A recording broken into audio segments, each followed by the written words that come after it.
तो last episode के and पे हमने देखा था कि लो जैंग के 5 हीरोज जो होते हैं वो कारवान का हिस्सा बनकर बैंडेट्स को मारने के लिए वहां पर पहुंचते हैं। तो बैंडेट्स का बॉस जो होता है वहां से पहले भाग जाता है। वो ली सोमिन का नाम सुनने के बाद कहता है कि ये तो ह्यूमन सेक्टर से और ह्यूमन सेक्टर के लोगों की तो मैं बहुत ज़्यादा रिस्पेक्ट करता हूँ और अपने लोगों से कहता है अगर तुम लोग भी जिंदा रहना चाहते हो तो अपनी जान बचाकर भागो। और उस लीडर के भाग जाने के बाद बाकी के सभी बैंडेट्स जो होते हैं वो भी काफ़ी ज़्यादा घबरा जाते हैं और कहता है कि जहाँ पर हो क्या रहा है। और मिस सियोलचू जो होती है वो इस बात से और भी गुस्सा होती है क्योंकि उससे भी अपना इंट्रोडक्शन देने का टाइम ही नहीं मिला था।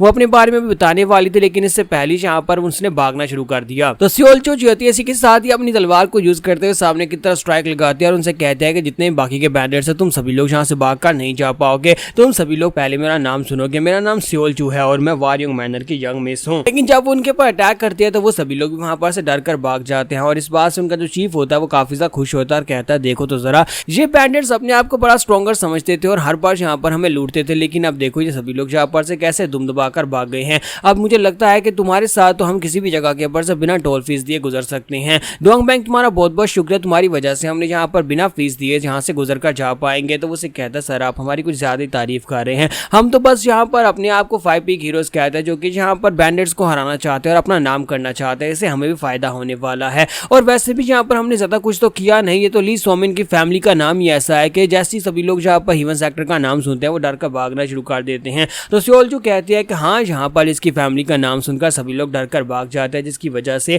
हमें यहाँ पर कुछ करना ही नहीं पड़ता। अगर ऐसी बात है तो फिर मुझे लगता है कि हमें 5 पीक स्ट्रॉन्ग होल्ड के ऊपर चलना चाहिए। मैंने सुना है कि 5 पीक स्ट्रॉन्ग होल्ड के बैंडेट्स किसी से नहीं डरते, तो चलो फिर वहीं पर चलते हैं। और वैसे भी तो हम लोग यहाँ पर अपनी जर्नी में आगे उसी तरफ से गुजरने वाले हैं। तो इसी के साथ उनमें से एक बैंडेट जो होता है उनसे कहता है कि मुझे लगता है कि आपको यहाँ पर 5 पीक स्ट्रॉन्ग होल्ड के ऊपर नहीं चलना जाना चाहिए। 5 पीक स्ट्रॉन्ग होल्ड बाकी के सभी स्ट्रॉन्ग होल्ड से काफी ज्यादा अलग है जितना मैंने उनके बारे में सुना है। सेज चुंजी भी एक बार वहां पर गए थे, वुडेंग सेक्टर के सेज चुंजी उस जगह के पर गए थे और वो जाकर एक बैंडेट जो कि तलवारों के साथ अच्छा है उससे हार कर वापस आए थे। तो क्या तुम लोग वाकई में उस जगह के ऊपर जाना चाहते हो और उन बैंडेट्स को प्रोवोक करना चाहते हो? तो ये बात सुनने के बाद बच्चे काफी से घबरा जाते हैं और कहते हैं कि वाकई में ऐसा हो सकता है। सेज चुंजी तो खुद अपने आप में एक लेजेंड है और एक बहुत ही महान मास्टर है, उन्होंने बहुत सारे डिसाइपल्स को ट्रेनिंग दी है। अगर वो वहां पर जाकर हार गए हैं तो फिर तो काफी दिक्कत होने वाली है। जबकि हमारी सियोलचू उन लोगों से कहती है क्या हो गया तुम सभी लोग यहाँ पर इन बातों के ऊपर विश्वास करते हो? क्या तुम्हें ऐसा लगता है, क्या तुमने सुना नहीं है कि वारयोंग मैनर की एक एस्कॉर्ट टीम जो थी वहां पर उन बैंडेट्स के पास से ऐसे ही गुजर गई थी उनको बिना पैसे दिए? इसका मतलब यह है कि वो इतने भी स्ट्रॉन्गर नहीं है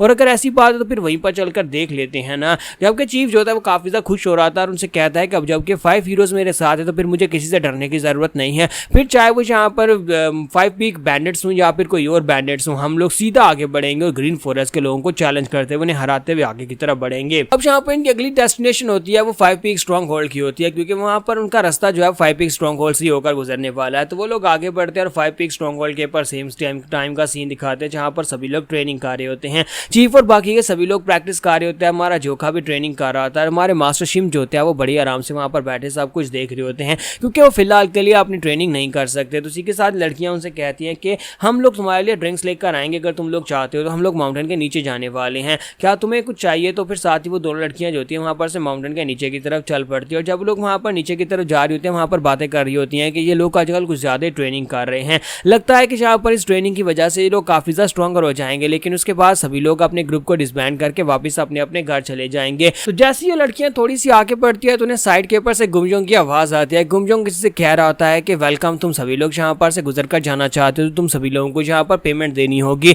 हम लोग बाकी सभी लोगों की तरह नहीं है, हम लोग बस चुपचाप अपनी पेमेंट लेते हैं और साइड के ऊपर हट जाते हैं, तुम्हें कोई भी यहाँ पर तंग नहीं करेगा। फिर साथ ही गुमजोंग उनसे कहता है कि अपने इन 5 बच्चों को साइड के ऊपर रखो और चुपचाप यहाँ पर पेमेंट दो और चले जाओ, हम तुम्हें यहाँ पर माफ कर देंगे। तो वो लड़कियां भी वहीं पर खड़ी हो जाती है और कहते हैं कि हमने भी यहाँ पर लो जैंग के 5 हीरोज के बारे में सुना है, चलो देखते हैं कौन है। तो वहां पर सामने दिखाते हैं कि लो जैंग के 5 हीरोज उनके सामने निकल कर आते हैं और एक एक करके वहां पर अपना इंट्रोडक्शन देना शुरू कर देते हैं। ठीक है, साथ ही 5 हीरोज उन लोगों से कहते हैं कि तुम्हारे पास जो 10 माउंटेन बैंडेट्स हैं जिन 10 हीरोज के नाम से जो फेमस है उनको जल्दी से यहाँ पर लेकर आओ, हम उनसे फाइट करना चाहते हैं। तो गुमजोंग उनसे कहता है कि तुम्हारा दिमाग तो नहीं खराब हो गया? लगता है कि यहाँ पर वारयोंग मैनर के लोग फिर से आ गए हैं क्योंकि वहां पर उनके बीच वारयोंग मैनर की एक लड़की जो खड़ी होती है। तो वो कहता है कि कमीने कहीं के पहले भी यहाँ पर एक बार हमारे लोगों को पीट कर चले गए थे और हमारे पास से हमें यहाँ पर टोल भी नहीं दिया था और इस बार फिर से तुम लोग यहाँ पर वही सब कुछ कर रहे हो। आज तो हम तुम्हें बिल्कुल भी नहीं छोड़ने वाले, आज हम तुम सभी लोगों को बुरी तरह से पीटने वाले हैं। और इसी के साथ ही वो अटैक करने के लिए आगे बढ़ते हैं। तो लड़कियां चलाकर कहती है कि हमें जल्दी से जल्दी 10 हीरोज को बुलाना ही पड़ेगा वरना यहाँ पर तो फाइट हो जाएगी।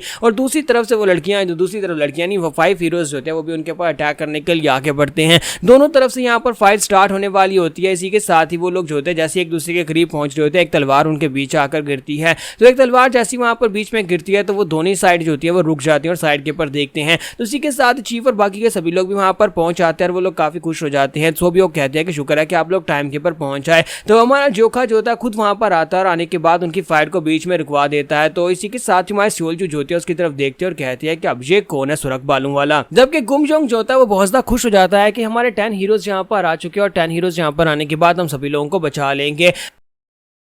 तो चायोन उनसे कहते हैं कि तुम लोग कैसे यहाँ पर आए। तो चीफ उसे कहता है कि हमें यहाँ पर चिल्लाने की आवाज आ रही थी, हमें यहाँ पर आवाज आई, गुमजोंग किसी के ऊपर शोर मचा रहा, साथ ही उसने वारियोंग मैनर कहा, तो इसलिए हम लोग यहाँ पर आ गए और जोखा भी यहाँ पर पास ही था। फिर साथ ही वो कहता है लेकिन आए जहाँ पर ये लोग हैं कौन, कहीं इनका दिमाग तो नहीं खराब हो गया, क्या ये वाकई में वही लो जाएं के 5 हीरोज हैं जो आसपास के बैंडेड ग्रुप्स को हराते हुए आगे की तरफ बढ़ रहे हैं। जबकि दूसरी तरफ से उस कैरवान का जो चीफ होता है वो फिर से यहाँ पर उनकी बड़ाई करना शुरू कर देता है और कहता है कि देखो तो जरा सिर्फ और सिर्फ बैंडेड्स हैं जिनका मुंह कुछ ज्यादा ही चलता है, देखो कितने सारे बैंडेड्स निकल कर आ गए, लेकिन इन सभी को क्या लगता है कि ये लोग हमारा कुछ उखाड़ पाएंगे। उसका साथी उसे क्या भी रहा होता है कि चीफ प्लीज यहाँ पर शांत रहो, अगर तुम चिल्लाकर इनको गुस्सा दिलाओगे तो फिर हमारे साथ बहुत ही बुरा होने वाला है, ये बाकी के बैंडेड्स की तरह बिल्कुल भी नहीं है। जब किसी के साथ चीफ जो होता है वो कहता है कि हम लोग इसी मकसद के लिए तो यहाँ पर आए हैं, मैं अपने साथ यहाँ पर 5 हीरोज को लेकर आया तुम सभी लोगों को हराने के लिए। ये 5 हीरोज जो कि अपराइजिंग वॉरियर्स हैं जो कि जांगू की जर्नी के ऊपर निकले हैं और अपने रास्ते में नाम कमाने के लिए। तो हमारा जोका ऊपर खड़ा सोच रहा होता है कि अब ये जांगू की जर्नी क्या होती है। तो मास्टर शिमू से कहते हैं कि ये किसी वेल्दी फैमिली या फिर मार्शल आर्ट्स फैमिली के यंग मास्टर्स हैं,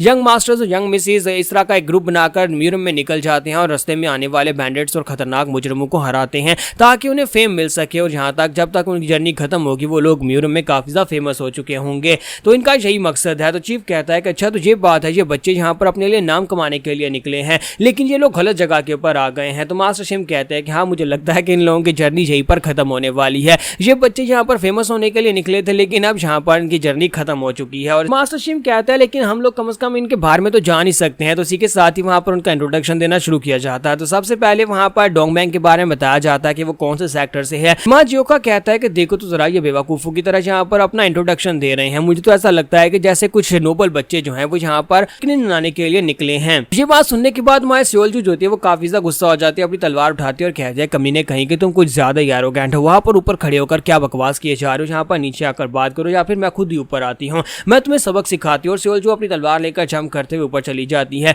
जबकि मां जियोका कहता है देखो तो जरा इस लड़की को देखो, इसको क्या लगता है कि ये यहाँ पर डायरेक्टली मेरे पर अटैक करने के लिए आ सकती है। तो जैसे ही वो उसकी तरफ आगे बढ़ी होती है और वहीं पर से अपनी 9 ह्यूमन आर्ट्स की फर्स्ट फॉर्म को रिलीज करती है। तो मां जियोका उस आर्ट को देखने के बाद फौरन पहचान लेता है कि ये तो उसी की फैमिली की आर्ट है। तो वो कहता है कि इसका मतलब यह है कि ये लड़की वारियोंग मैनर से हो सकती है। तो मां जियोका वहां पर जंप करते हुए उसके अटैक को अवॉइड कर लेता है और कहता है कि इसने अभी भी यहाँ पर 9 ह्यूमन आर्ट्स को ही यूज किया है, ऐसा कैसे हो सकता है, एक लड़की जो कि 9 ह्यूमन आर्ट्स को यूज कर सकते हैं और उसके बाल सुरख कलर के हैं। और जब वो यहाँ पर उसे सियोलजू के आके पुकारता है तो उसी के साथ ही मां जियोका जो होता है उसे समझ आ जाती है कि ये उसकी स्टेप सिस्टर है। तो मां जियोका बहुत ज्यादा गुस्सा हो जाता है और कहता है कि जल्दी से अपने बारे में बताओ कि तुम कौन और तुम कहां से आई हो। तो यहीं पर हमारी एपिसोड 83 का एंड करेंगे और नेक्स्ट एपिसोड में देखेंगे जब हमारा जियोका जो है अपना बदला इस लड़की सियोलजू से लेने वाला है और उसे बहुत ही बुरी तरह से टॉर्चर करने वाला है।